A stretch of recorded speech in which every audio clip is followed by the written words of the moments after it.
नमस्कार साथियों, मैं डॉक्टर सुदेश कांत तेजा आप सभी का डीएस एकेडमी के इस ऑनलाइन डिजिटल प्लेटफॉर्म पे स्वागत और अभिनंदन करती हूँ। जैसा कि आप देख रहे हैं, इस समय हम चल रहे हैं काव्य शास्त्र में, और काव्य शास्त्र में भी बात करें तो इस समय हम जो इस समय चल रहे हैं वो चल रहे हैं रस संप्रदाय में। रस संप्रदाय को हमने बहुत अच्छे से पढ़ा है और उसमें जो रस हैं अब हम उनका आनंद लेते हुए हम आगे बढ़ रहे हैं। इससे पहले के रसों में हमने चर्चा की थी, आपने देखा होगा, विस्तृत की थी। अब थोड़ा सा प्रयास ये करेंगे कि एक क्लास में हम 2 रस को आपको पढ़ाएंगे। थोड़ा सा तेज़ी से हमें आगे बढ़ना है क्योंकि परीक्षाओं की तिथि कभी भी घोषित हो सकती है, तो आपको भी थोड़ा तेज़ी के साथ में पढ़ना है। इससे पहले हम आपको बता दें, यदि आप ये जानना चाहते हैं कि मैम ने इतना पढ़ा तो दिया है लेकिन यहाँ से प्रश्न कैसे बनते हैं। प्रश्न हालांकि हम बताते हुए चलते हैं, हिंदी साहित्य का इतिहास जो भी आपको विधाएं पढ़ाई हैं उसमें सबको बताया है कि कहाँ से किस तरह प्रश्न बन सकता है। काव्य शास्त्र में भी जब काव्य हेतु, काव्य प्रयोजन, काव्य लक्षण हमने पढ़ाए थे, उस समय भी काव्य गुण, काव्य दोष, शब्द शक्तियाँ, वहाँ पर भी बताया था कि किस तरह प्रश्न बन सकते हैं। लेकिन यदि आप और ज़्यादा अच्छी तैयारी करना चाहते हैं, आप चाहते हैं कि जो आगामी आने वाली परीक्षा है उसमें हम किसी भी तरह से एक प्रश्न से भी वंचित ना रहें, क्योंकि जब भी देखिए आप यदि अच्छे कॉम्पिटिटर हैं तो आप 1 या 2 प्रश्नों से ही बाहर होते हैं। ठीक है, तो जो भी कैंडिडेट अच्छी तैयारी करना चाहते हैं, अपना स्कोर चेक करना चाहते हैं कि 125 में हमारा कितना प्रश्न सही हो रहा है, उसके लिए डीएस एकेडमी की तरफ से एक टेस्ट सीरीज चलाई जा रही है। टेस्ट सीरीज एकदम अलौकिक है, नूतन है, नवीन है, ऐसी कि आपको कहीं अन्यत्र नहीं मिलेगी। प्रश्नों का एक प्रश्नों का संकलन बहुत एक तरीके से कहें तो दार्शनिकता के रूप में किया जाता है कि अनायास ही प्रश्न नहीं रखे जाते हैं। जो प्रश्न सरल बन सकते हैं वो सरल रखे जाते हैं, जो प्रश्न कठिन बन सकते हैं वो कठिन रखे जाते हैं, और जो मध्यम है वो भी रखे जाते हैं। 125 प्रश्न का टेस्ट सीरीज जो टेस्ट पेपर रहता है संपूर्ण पाठ्यक्रम पर आधारित रहता है। ऐसा नहीं है कि आज भक्ति काल पे करा दिया, कल रीति काल पे करा दिया, ऐसे टेस्ट पेपर हमारा नहीं है। हमारा टेस्ट पेपर है एकदम नवीन है। 125 प्रश्न उसमें जब आपको मिल रहे हैं संपूर्ण पाठ्यक्रम पे, उसमें हर विधा को और हर टॉपिक को छुआ जाता है जो आपके टीजीटी, पीजीटी या किसी भी राज्य की परीक्षाओं में सम्मिलित है। काव्यशास्त्र, भाषा विज्ञान, व्याकरण, बस इतना है कि 15 प्रश्न संस्कृत साहित्य और संस्कृत व्याकरण से संबंधित होते हैं, क्योंकि यूपी और उत्तराखंड टीजीटी पीजीटी में इस तरह के प्रश्न 15 रखे मिलते हैं पेपर में। ठीक है, तो जो भी कैंडिडेट टेस्ट सीरीज ज्वाइन करना चाहते हैं वो डिस्क्रिप्शन में कॉन्टैक्ट नंबर दे रखा है, आप उस पर कॉल करके टेस्ट सीरीज ज्वाइन कर सकते हैं। जो भी टेस्ट पेपर हो चुके हैं वो आपको एक साथ दे दिए जाएंगे, और बाकी आपका जो वीकली सप्ताह में 2 टेस्ट पेपर हम आपको दे रहे हैं वो वैसे ही चलते रहेंगे। तो जो भी कैंडिडेट टेस्ट सीरीज ज्वाइन करना चाहते हैं, डिस्क्रिप्शन में कॉन्टैक्ट नंबर है या व्हाट्सएप ग्रुप का लिंक दे रखा है, आप उसमें भी ज्वाइन हो सकते हैं, वहाँ पे भी आपको नंबर मिल जाएगा, नहीं तो क्लास के अंतिम में हम आपको बताएंगे। चलिए बात करते हैं आज रस की। इससे पहले के रसों को हमें नहीं लगता कि अब आप भूले होंगे। देखिए, उदाहरण बहुत ज़्यादा हम नहीं लिखवाएंगे। उदाहरण इसलिए नहीं लिखवाएंगे क्योंकि जब आप परिभाषा समझ जाते हैं, जब आप समझ जाते हैं कि किस तरह से किसी पंक्ति में, काव्य पंक्ति में रस देखना है या छंद देखना है, या फिर आगे जब हम अलंकार पढ़ेंगे अलंकार देखना है, तो आप या काव्य गुण है, काव्य दोष हैं, शब्द शक्तियाँ हैं, ये सब आप पकड़ जाते हैं यदि, तो फिर आपको उदाहरणों की आवश्यकता नहीं रहती है। ठीक है, तो चलिए बात करते हैं आज अद्भुत रस। अद्भुत रस पे बात करें। अद्भुत रस का मतलब होता है कि जैसे कहते हैं ना कि आश्चर्य, यानी कि अलौकिक, एकदम से आश्चर्य में कोई वस्तु या जो भी एकदम से देखते हैं कि एक अनोखा दृश्य जब हमारे सामने आ जाता है तो क्या होता है कि आंखें एकदम खुली रह जाती हैं। ठीक है, तो एकदम से कोई अचानक में जब कोई नई चीज़ सामने आ जाती है या ऐसा दृश्य जिसकी हमने कल्पना भी नहीं की होती, वो दृश्य हमारे सामने हो जाता है, तो एकदम से हम अवाक रह जाते हैं, सोचते हैं कि ऐसे कैसे हुआ। ठीक है, तो ये थोड़ा सा अद्भुत है, जैसे कहते हैं ना सरप्राइज। ठीक है, आप सोचे नहीं होते और कोई आके आपको कोई गिफ्ट देता है या कुछ करता है तो आप एकदम सरप्राइज हो जाते हैं कि इस चीज़ की तो मैंने सोचा भी नहीं था और मुझे ये चीज़ मिल गई। ठीक है, तो चलिए वो दूसरी थी, दैनिक जीवन में था। यहाँ पे देखते हैं साहित्यिक जीवन में या काव्य शास्त्रीय रूप से क्या है। किसी काव्य में किसी काव्य में अत्यंत विचित्र अथवा आश्चर्यजनक वस्तु या व्यक्ति को देखकर या सुनकर जब आश्चर्य होता है तब वहाँ अद्भुत रस होता है। देखिए, अत्यंत कोई विचित्र अथवा आश्चर्यजनक वस्तु हमारे सामने आ जाती है, या व्यक्ति को देखकर, या हम कोई आश्चर्यजनक सुनने वाली जब बातें सुनते हैं, कोई बात चल रही होती है, जब हम उसको सुनते हैं तो वहाँ पर आश्चर्य यानी कि अद्भुत अलग रस होता है। ठीक है, बात करें इसके स्थायी भाव की तो आश्चर्य है। अद्भुत रस का जो स्थायी भाव है वो आश्चर्य है। यहाँ से प्रश्न बनने की संभावना बहुत कम हो गई है। अब आलंबन की बात करें तो आलंबन में रहेगा अद्भुत वस्तु। जो अद्भुत वस्तु है वो आलंबन रहेगा। आलंबन, उद्दीपन ये आप पढ़ चुके हैं, या अलौकिक घटना या कोई अचानक से जब घटना घटती है वो घटना होती है। उद्दीपन की बात करें, उद्दीपन में उसके आसपास का जो क्षेत्र होता है वो आता है, यानी कि आश्चर्य में वस्तु की विलक्षणता, क्या विलक्षणताएं थी, ठीक है, या अलौकिक जो घटना घटी है उसके घटने का क्या कारण था, ठीक है, जिस परिवेश में वो घटना घटी होती है। अनुभव की बात करें तो रोमांच है, स्तंभ है, घबराहट है, ये अनुभव होते हैं। संचारी भाव में यदि अद्भुत रस की बात करें तो संचारी भाव में हर्ष होगा। अचानक में आप क्या कहते हैं, आप चला रहे हो कीपैड फ़ोन और आपको कोई आईफोन दे दे तो आप आश्चर्य तो होंगे ही ना, तो हर्ष होगा आपको। मोह, चपलता, जड़ता। देखिए, जड़ता भी कई बार होती है, मोह भी होता है कुछ वस्तुओं से, चपलता भी होती है। जड़ता ऐसी होती है कि जब बहुत ज़्यादा कोई नवीन हम घटना देख लेते हैं या नवीन कोई बात सुन लेते हैं तो एकदम अवाक रह जाते हैं, स्तब्ध रह जाते हैं, ठीक है, जड़ हो जाते हैं, हमें समझ में नहीं आता कि क्या बोलना है यहाँ पे। दैन्य, आवेग, शंका भी होती है कि क्या ऐसे भी हो सकता है, चिंता आदि। बात करते हैं उदाहरण की, क्योंकि जब तक आप उदाहरण नहीं पढ़ेंगे तब तक आपको समझ में नहीं आएगा, ठीक है। बात करते हैं, बात है जब यशोदा माँ, आपने देखा है श्री कृष्ण लीला आपने सबने कई बार देखी होगी कि जब यशोदा माँ कृष्ण को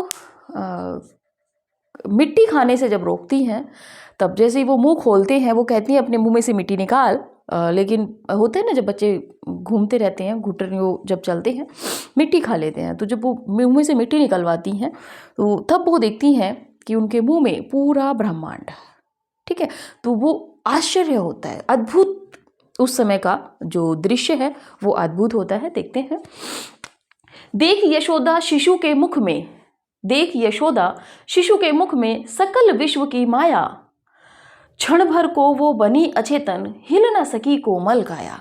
यशोदा माँ जब देखती हैं कृष्ण के मुख में, क्या देखती हैं कि देख यशोदा शिशु के मुख में, शिशु यानी कि कृष्ण के मुख में जब यशोदा माँ क्या देखती हैं कि सकल विश्व की माया, पूरा जो ब्रह्मांड है, पूरा जो विश्व है वो किस में है, उनके मुख में है। ऐसा एक दृश्य अंजनी के विषय में भी आता है। क्षण भर को वो बनी अचेतन, क्षण भर को यानी कि उस समय कुछ समय के लिए वो एकदम अचेतन रह गई, एकदम जैसे कि उनमें कुछ है ही नहीं। हिल न सकी कोमल काया, और उस समय कोई भी कोमल काया मतलब वो कुछ नहीं कर पाई। चलिए दूसरा उदाहरण देखते हैं। लक्ष्मी थी या दुर्गा थी वह, स्वयं वीरता का अवतार, देख मराठे पुलकित होते उसकी तलवारों के वार। अब अंग्रेज थे, मराठे क्या थे, मराठे देख रहे थे, ये सुभद्रा कुमारी चौहान जी की पंक्ति है, आप जानते हैं लक्ष्मीबाई जी के संबंध में, कि लक्ष्मी थी या दुर्गा थी। वो समझ ही नहीं पा रहे थे कि लक्ष्मी थी, रानी लक्ष्मीबाई थी या दुर्गा थी। वह स्वयं वीरता की अवतार, और वह स्वयं में एक वीरता थी, एक वीर योद्धा थी। देख मराठे पुलकित होते, और मराठे देखकर उनको पुलकित होते थे, हर्षित होते थे, कहीं कहीं उनको दुख भी होता था उसकी तलवारों के वार, और जब वो तलवारों से वार करती थी तो वो दंग रह जाते थे, ठीक है।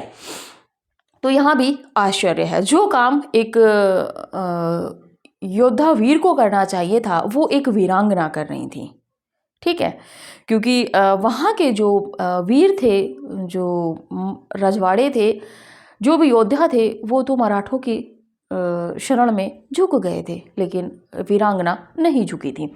चलिए आगे बात करते हैं।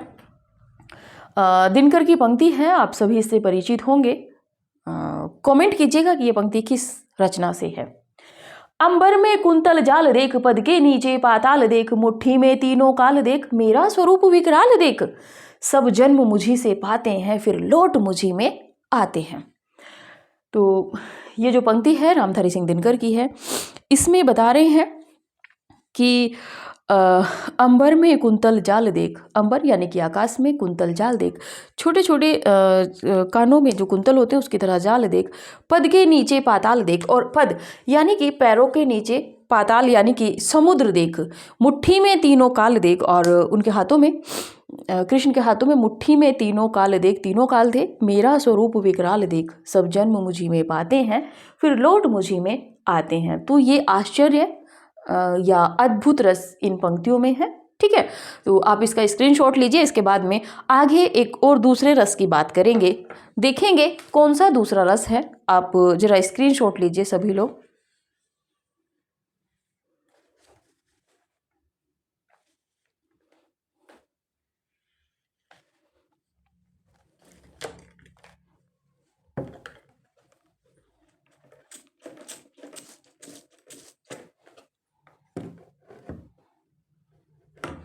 चलिए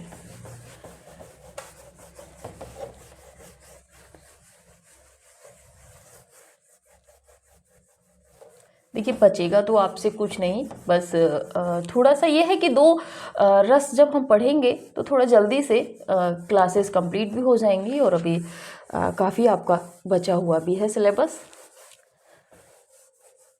लेकिन काव्य शास्त्र में जितना प्रश्न बनता है उतना आपको पढ़ाया जाएगा, कोई भी टॉपिक या तथ्य आपसे नहीं बचेगा।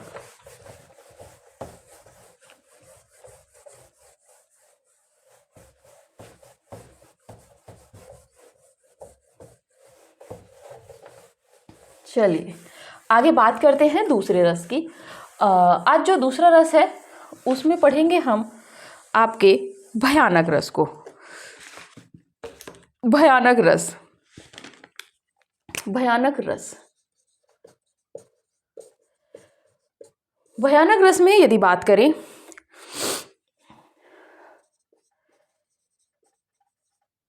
किसी भयानक, अथवा, देखिए बहुत ज़्यादा यहाँ पे आपको लिखना नहीं है, बस समझना है। किसी भयानक अथवा, इसीलिए साधारण रूप में लिखिए, अनिष्टकारी वस्तु अथवा अनिष्टकारी वस्तु या व्यक्ति को देखकर, या व्यक्ति को देखकर या सुनकर, या सुनकर जो मन में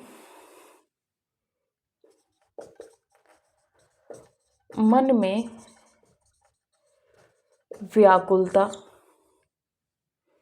या भय उत्पन्न होता है, डर उत्पन्न होता है, वहां भयानक रस होता है, वहां भयानक रस होता है। ठीक है, चलिए स्थायी भाव की बात करें तो भय या डर। स्थायी भाव में यदि हम बात करेंगे तो भय या डर। आगे बात करेंगे आलंबन। आलंबन में, आलंबन विभाव में यदि हम बात करेंगे तो जैसे कि व्याघ्र, बाघ, शेर, बाज, सांप। उद्दीपन में बात करें, उद्दीपन में यदि आप बात करेंगे तो आवाजें जो आती हैं, निर्जनता, इसी के साथ में निस्तब्धता,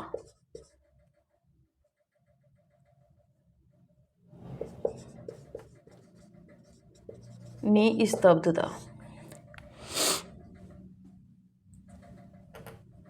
चलिए संचारी भाव में बात करें तो संचारी भाव में भयानक के जो रहेंगे वो हैं आपके चिंता, त्रास,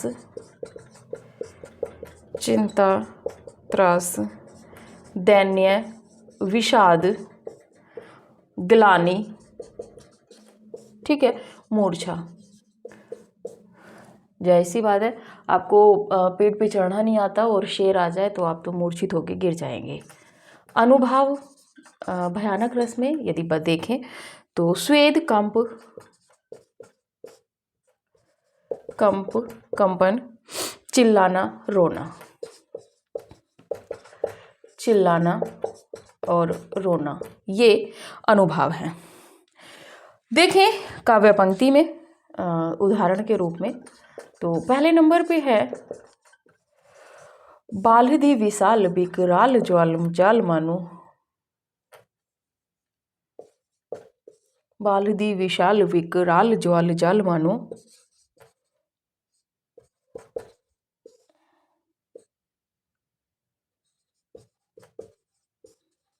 ज्वाल जाल मानो।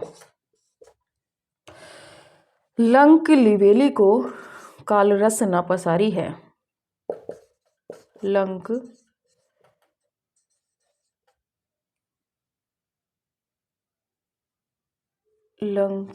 लिलीवे को काल रस न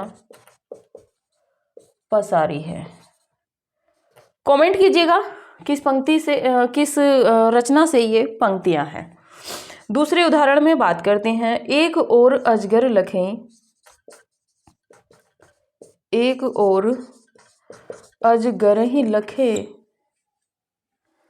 अजगर ही लखी, एक और मृगराए, एक और मृगराए, बिकट बटोही,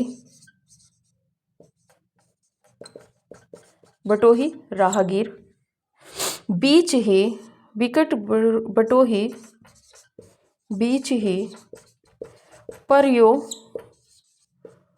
मूर्छा खाए, ये है।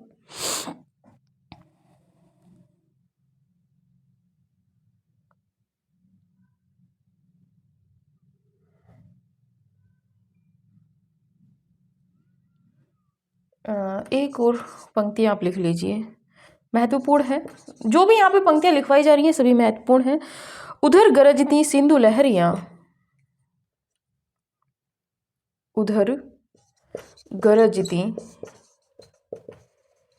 सिंधु लहरियां, कुटिल काल के जालों सी,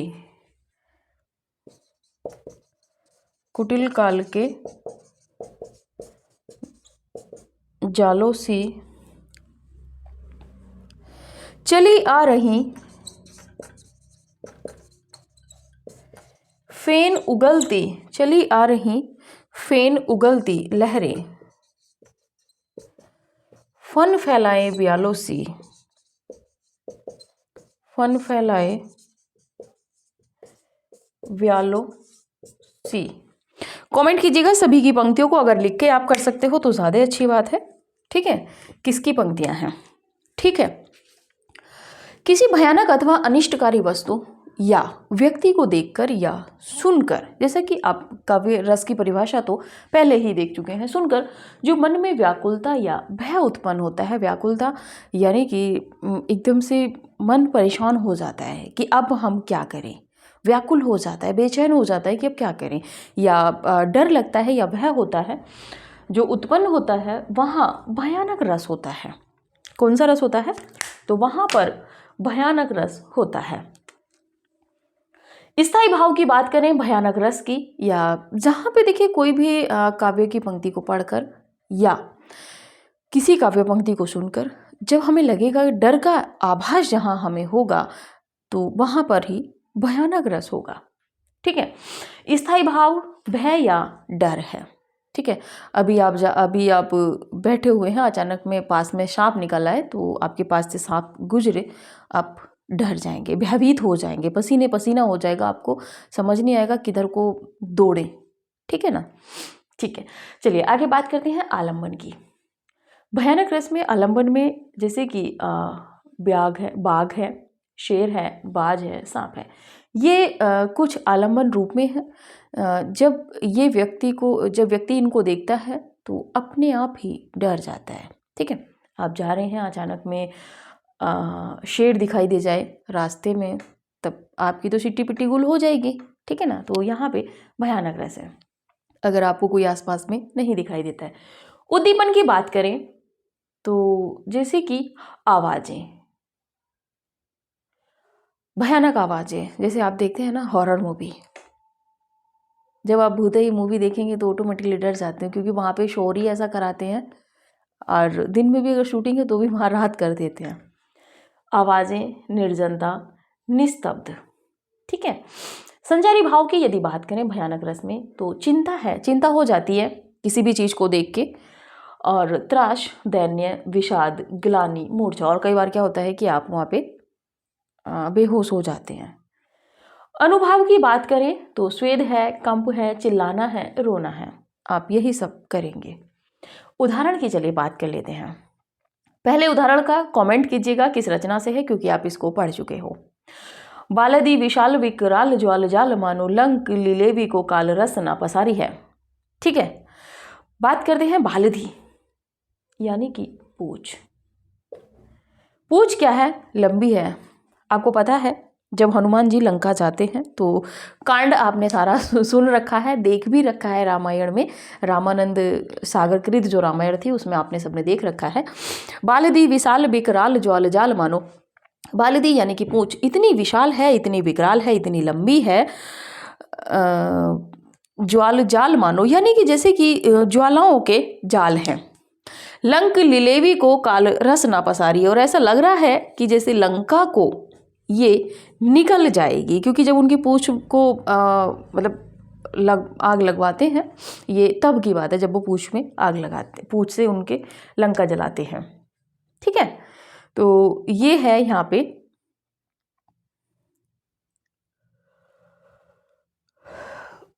तो उनको ये लग रहा है कि मानो यहाँ पे जो है इनकी पूंछ नहीं है, ये हनुमान जी की ये लंका का काल है, यानी कि लंका को निगल जाएगी। ठीक है, चलिए आगे बात करते हैं। तो यहाँ पे भी भयानक रस है। बालदी विशाल, इतनी विशाल और इतनी लंबी पूंछ है, जब वो जला के वो सारी लंका को जलाते हैं कि ज्वाल जाल मानो, ऐसे जैसे कि ज्वालाओं के जाल निकलते हैं।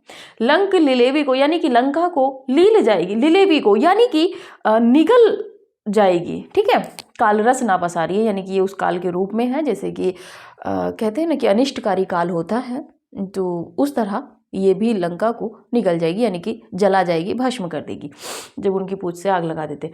आगे है कि एक और अजगर ही लखी, अगली पंक्ति है काव्य पंक्ति है, एक और अजगर ही लखी। एक और क्या है? अजगर है। एक और मृगराय, एक और मृगराय यानी कि शेर है। ठीक है, आप अपने आप को रखिए यहाँ पे। विकट बटोही यानी कि व्याकुल, विकट यहाँ पे है व्याकुल, विकट का मतलब है व्याकुल। बटोही माने राहगीर, बट को राहगीर। बीच ही परो मूर्छा खाए, और एक और अजगर देख लेता है और एक और सांप शेर देख लेता है, और जो व्याकुल होके जो राहगीर है वो क्या करता है, बीच ही परियो मूर्छा खाए, और बीच में ही अपने आप मूर्छित होके गिर जाता है। ठीक है, चलिए आगे तीसरी काव्य पंक्ति देख लेते हैं कि महत्वपूर्ण है तीनों। प्रश्न बन चुके हैं, आगे भी बनेंगे। उधर गरजती सिंधु लहरियां, कमेंट कीजिएगा किसकी काव्य पंक्ति है। उधर गरजती सिंधु लहरियां कुटिल काल के जालों सी, चली आ रही फेन उगलती फन फैलाएं व्यालों सी। उधर गरजती सिंधु लहरियां यानी कि समुद्र की जो लहरें हैं, सिंधु लहरियां यानी कि समुद्र की लहरें, समुद्र की लहरें। उधर गरजती सिंधु लहरियां कुटिल काल के ज्वालों सी, यानी कि कुटिल यानी कि टेढ़ा, काल के जालों की तरह जो घूम फिर के निकल के आ रही हैं, कामायनी की पंक्ति है जयशंकर प्रसाद के। ठीक है, चली आ रही फेन उगलती। फेन यानी कि जो लहरें हैं वो इस तरह मतलब ऊपर नीचे होती हुई आ रही हैं, फन फैलाए व्यालों सी, जैसे कि व्यालो यानी कि सांप अपने फन फैलाकर आते हैं। ठीक है, तो ये पंक्ति कामायनी से थी। ठीक है, तो ये था आपका भयानक रस। जिसको भी स्क्रीनशॉट लेना है स्क्रीनशॉट ले लीजिए, क्योंकि भयानक रस और अद्भुत रस आप दोनों देख चुके हैं। ठीक है, इससे बाकी के जो शेष रस हैं वो अगली क्लास में देखेंगे। 2 क्लासों के अकॉर्डिंग आप पहले स्क्रीनशॉट लीजिए, उसके बाद बात करते हैं।